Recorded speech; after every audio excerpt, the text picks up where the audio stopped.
Hey, my name's Jeff Nicholson and welcome to my YouTube channel. In this video, I want to talk about house prices and specifically a drop in house prices. Could this be the start of a house price crash? Well, I'm going to talk about all of that and more. Who's saying house prices are down? What are average house prices at the moment? And why is this happening? Why have we had a change in direction on house prices? So if you're new around here, we have property news, property education every single day on this channel. Make sure you subscribe to the channel over there and hit that bell notification. We're on the way to 39,000 subscribers now. And let's get some more views on this content. How do we do that, you ask? Simple. Smash like, tickle like, do something to that like button. That massively helps with the YouTube algorithm and helps the channel grow. So thanks to everyone that does that. So we had the nationwide data the other day, and that was fairly positive. Nationwide came out and said that house prices in February were up 0.3% and over 4% on an annual basis. So they're seeing the market as fairly strong. Now, this video is about Halifax's data, and different lenders will see different results. We don't know exactly do Halifax lend more up north or down south compared to nationwide. But what we do know is this is their lending book and this is how they're seeing the market. They also give an outlook in this video on where they see the market going. And I like to listen to this every single month. And the reason for that is Halifax have a crystal ball. Nationwide have a crystal ball. They know the applications that are coming onto their desk today. They know the deals that are getting agreed. They know the volume of deals that are getting applied for at the moment, and if there's going to be any kind of slowdown. And so they are one of the first stages in the property market. So what are they saying this month? So Halifax, they are saying that house prices are down in Feb a smidge, 0.1%. Now, this was a surprise because if you speak to any estate agent, any solicitor, any mortgage broker, they'll tell you right now is very, very busy. And there's a lot of transactions being pushed for completion prior to the 1st of April, because on the 1st of April, as you probably know already if you watch this channel, stamp duty is going up. The threshold for paying stamp duty for a first-time buyer is dropping. It was that you didn't pay any stamp duty on properties under 425,000. That's dropping massively all the way down to 300,000. So there's going to be a huge amount of people that suddenly they have to pay this large stamp duty bill. So there's lots of deals going through at the moment and everyone's trying to beat that. Now, you might think, well, some of those people, they don't have that stamp duty increase because they're a second-time buyer or a buy-to-let investor. But maybe they're in a chain and other people in the chain are first-time buyers and could pull out if it doesn't complete by that 1st of April deadline. That's why there is a real sense of urgency and the market is busy. But Halifax are saying the same. New application, stuff that's following along behind that is slowing down. They are seeing less applications for mortgages at the moment.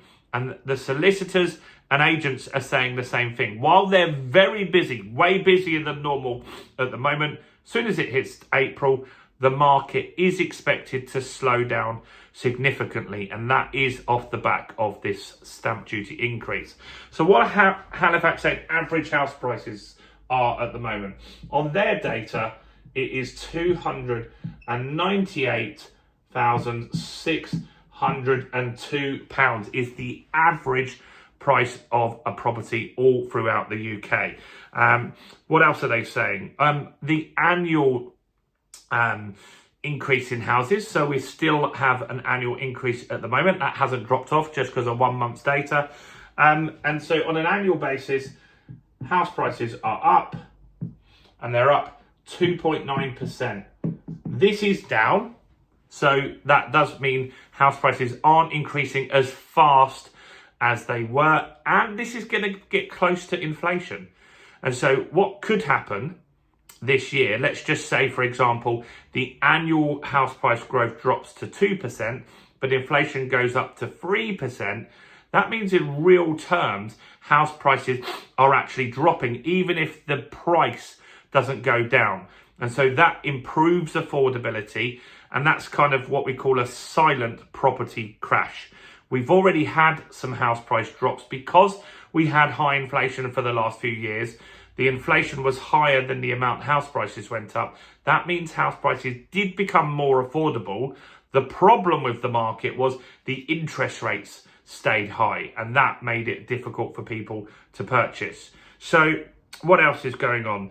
Talking about areas of the UK, they said that Northern Ireland was by far the best and massively outperformed the market as a whole.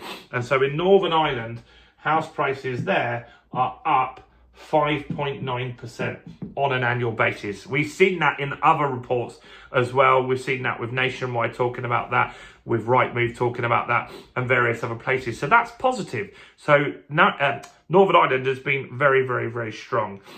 What else is going on? Well, what they're saying is going to keep the market going is what other people are saying, and that is a cut in interest rates. The Bank of England isn't forecasting many cuts now. 2 cuts in 2025. Maybe we'll get one around May at the May meeting. It's not got really much hope of getting one at the next Bank of England meeting. Halifax, Nationwide, estate agents, solicitors and Rightmove are all saying that in order to get the market moving again, we are going to need to see a drop in rates. Now that could be from lenders.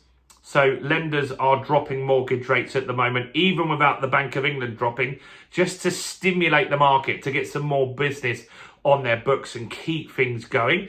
That's happening. But if we also get a drop in the Bank of England rate and the swap rate, which is what the banks borrow from, that could happen. Things that could cause problems for the UK economy and your house price and your mortgage rate is the Trump tariff war. Now, at the moment, it's all the way in Canada and in Mexico. One day we've got Trump tariffs on, the next they're paused for another month. That's happened twice now. But Trump's looking at putting tariffs on the EU. That's going to slow down EU economies, and a lot of those companies in the EU buy from Britain. And if they're not doing as well or feeling as prosperous, they're probably going to buy less from UK businesses. That will slow our economy down even more. And we've got the risk that we could also get a 25% tariff from America. Then we would retaliate and it would cause all sorts of problems, and ultimately the cost of goods would go up, but the economy would probably slow down.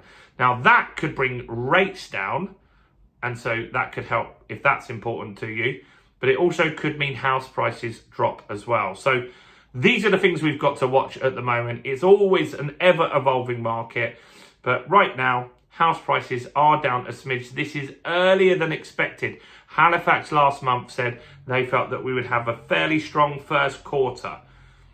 Showing some cracks already. It could be a one-off. Maybe the March data will increase once we get that in April. Let me know what you think in the comments below. Do smash the like button over there. Do comment below on every video. Do subscribe and check out our new ebook on how to make money in a down market. I'm going to link that below. Grab a copy of that and check out all the other videos on the channel as well, including this video right here.